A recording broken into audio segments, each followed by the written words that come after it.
جو اکثر عامل لوگ بتاتے ہیں یا جس کی وجہ سے عامل لوگ الٹا لوٹتے ہیں لوگوں کو اور ان کے عقیدے خراب کرتے ہیں، ہمارے حضرت رحمۃ اللہ علیہ وہ اعمال بتاتے تھے، ان کا بھی بتانا ضروری ہے تاکہ ماں کو پتہ ہو کہ ان اعمال کے کرنے سے کیا کیا فائدہ ہوتا ہے۔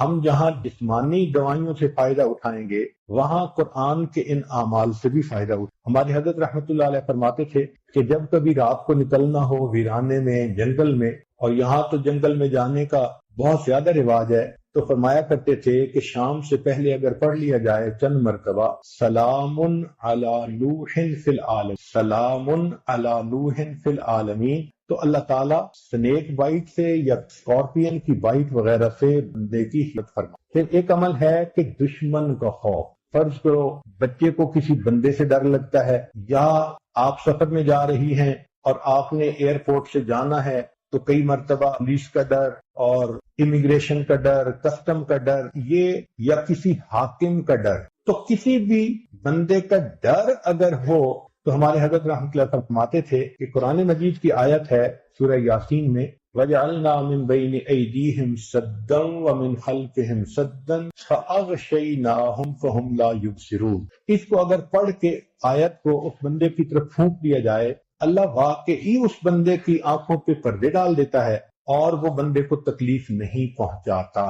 ہم نے اپنی زندگی میں ہزاروں مرتبہ اس آیت کو پڑھ کے آنکھوں سے اس کا فائدہ دیکھا ہے۔ ایک ہے بچے کو نظر لگ جاتی ہے، اس کو نظر بد کہتے ہیں، یہ لوگوں کو بھی لگ سکتی ہے، اور ہمارا تجربہ یہ ہے کہ سب سے زیادہ نظر بچے کو ماں باپ کی لگتی ہے، کیونکہ وہ خود اس کو پیار محبت سے دیکھتے ہیں تو نظر تو اثر کرتی ہے، العین حق۔ تو اب اس کے لیے کسی کے پاس جانے کی ضرورت نہیں، قرآن مجید کی ایک آیت ہے ان اللہ سیبطلہ ان اللہ لا یصلح عمل المفسدین۔ اس آیت کو 3 مرتبہ پڑھ کے ماں خود بچے کو دم کر دے، روزانہ نظر کا اتارا ہو جائے اور بچہ دیکھیں بڑا کام ڈاؤن ہو جائے۔ اکثر بیبیز ویسے ہی پیارے لگتے ہیں اور اگر خوبصورت ہوں تو پھر اور ہی کچھ بات ہوتی۔ تو بچے کو رات سوتے ہوئے یا صبح اٹھ کر اگر یہ آیت پڑھ کے 2 دفعہ 3 دفعہ دم کر دیا جائے تو بچے کے اوپر سے بری نظر کا اثر ختم ہو جاتا۔ ایک ہے کہ پڑھنے والے بچے اسکول میں اچھا پرفارم کریں، اچھے نمبر لیں، گریڈ اچھے لیں، ان کو جو چیزیں یاد کریں وہ یاد ہو جائیں۔ اس کے لیے قرآن مجید میں الم نشرح لک صدرک ایک سورت ہے، وہ بچے کو یاد کروا دیں اگر بچہ اس عمر کا ہے، اور وہ بچہ پڑھنے سے پہلے، اسٹڈی کرنے سے پہلے، چاہے کلاس میں ہو، چاہے ٹیوشن میں ہو، چاہے ہوم ورک کر رہا ہو، الم نشرح لک صدرک سورت کو پڑھ کے اپنے سینے پہ ایک دفعہ پھونک دے۔ ہم نے دیکھا ہے کہ بچے کی یادداشت میں بہت امیزنگ فرق آیا۔ ہم یہ عمل عام طور پر ان بچیوں کو بتاتے ہیں جو حافظ بن رہے ہوتے، ان کو میمورائزیشن میں پرابلم ہوتی ہے، تو الحمدللہ سینکڑوں حفاظ پر تجربہ کیا ہم نے، اس آیت کو پڑھنے کا ہمیشہ فائدہ ہوتا ہے۔ اکثر لوگ پریشان ہوتے ہیں بزنس کی وجہ سے، خرچے کی تنگی کی وجہ سے، قرض کی وجہ سے، تو مائیں اس پریشانی میں بچوں پہ توجہ بھی نہیں دے پاتی۔ تو اس کے لیے بھی ایک عمل ساتھ سن لیجئے۔ ہمارے حضرت مرشد عالم رحمۃ اللہ علیہ فرماتے تھے کہ جب بھی نماز پڑھیں، ہر نماز کے بعد اول آخر ایک دفعہ درود شریف اور درمیان میں 7 مرتبہ سورت لإیلاف قریش، پوری سورت 7 دفعہ پڑھیں، چھوٹی سی سورت ہے، اور پھر دعا مانگیں۔ اس عمل کو کرنے سے رزق کی کوئی بھی پریشانی، اللہ اس پریشانی کو دور فرما دیتے ہیں۔ یہ بات بچوں کی جسمانی صحت کے بارے میں تھی جو آج آپ کے گوشت گزار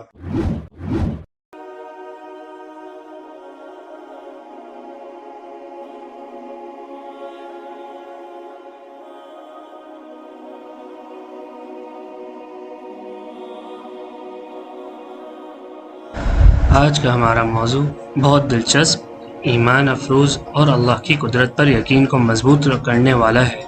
سب سے پہلے ایک اہم بات یہ سمجھ لیجئے، قرآن کریم کی ہر صورت برکت والی ہے، ہر آیت ہدایت ہے، ہر حرف ثواب کا ذریعہ ہے، لیکن کسی بھی واقعہ یا تجربے کو بیان کرتے وقت ہمیں یہ عقیدہ رکھنا چاہیے، قرض اتارنے والی، مشکل دور کرنے والی اور رزق دینے والی ذات تو صرف اور صرف اللہ رب العزت کی ہے۔ سورہ قریش یا کوئی بھی قرآن کی صورت اللہ کی رحمت اور برکت حاصل کرنے کا ذریعہ بن سکتی ہے، لیکن اثر اللہ کے حکم سے ہوتا ہے۔ قرض آج کا سب سے بڑا مسئلہ ہے۔ میرے بھائی دوستو بزرگوں، آج بہت سے لوگ قرض کے بوجھ تلے دبے ہوئے ہیں۔ کسی پر کاروبار کا قرض ہے، کسی پر گھر کا قرض ہے، کسی پر دوستوں اور رشتہ داروں کا، کسی پر بینک یا تجارت کا۔ قرض انسان کی نیند بھی چھین لیتا ہے اور سکون بھی۔ اس لیے رسول اللہ صلی اللہ علیہ وسلم قرض سے اللہ کی پناہ مانگا کرتے تھے۔ سورہ قریش ایک چھوٹی سی سورت ہے، لیکن اس میں بہت گہرا پیغام ہے۔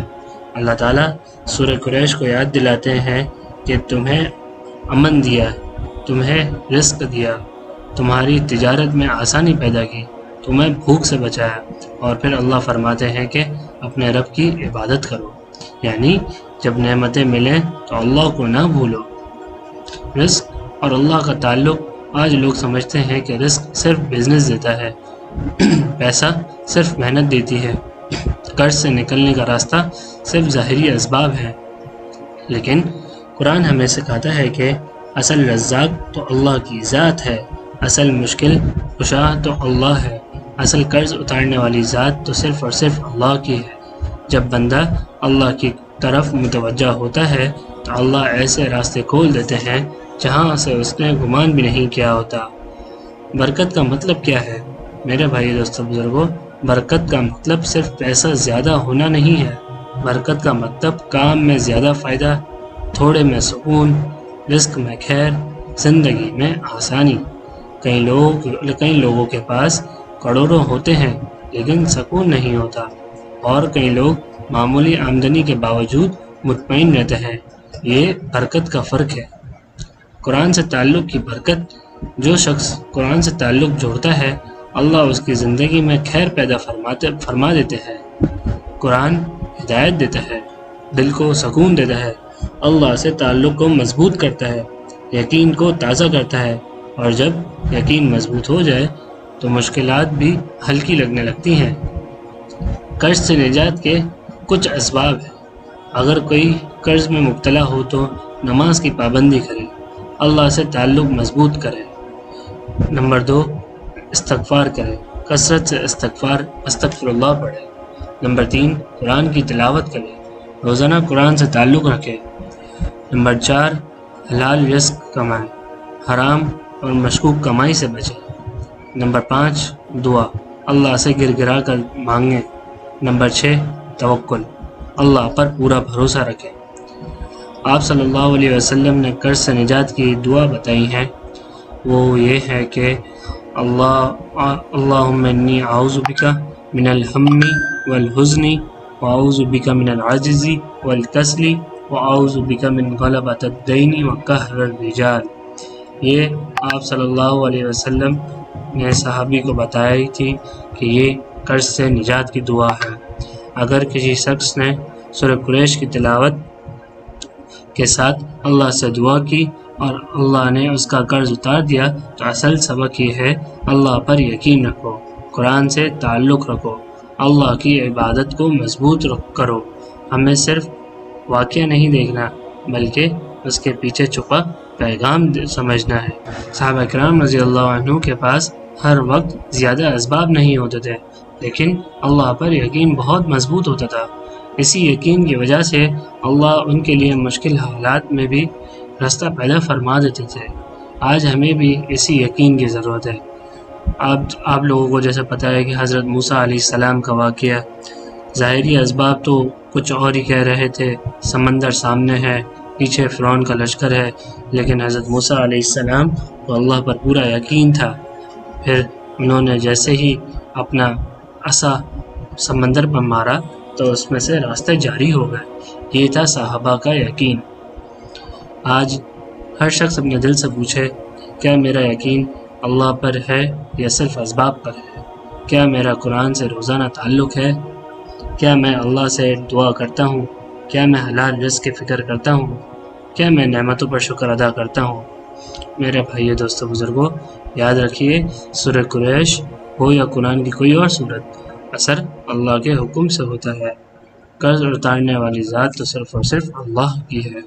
کرنے والی ذات تو صرف اور صرف اللہ کی ہے، مشکل دور کرنے والی ذات تو صرف اور صرف اللہ کی ہے۔ اس لیے قرآن کو صرف مشکلات کے وقت نہیں بلکہ اپنی پوری زندگی کا ساتھی بنا لیجئے۔ جب بندہ اللہ کے کلام سے جڑ جاتا ہے تو اللہ اس کے لیے رحمت کے دروازے کھول دیتے ہیں، اور جس کے ساتھ اللہ ہو اس کے لیے ناممکن بھی ممکن ہو جاتا ہے۔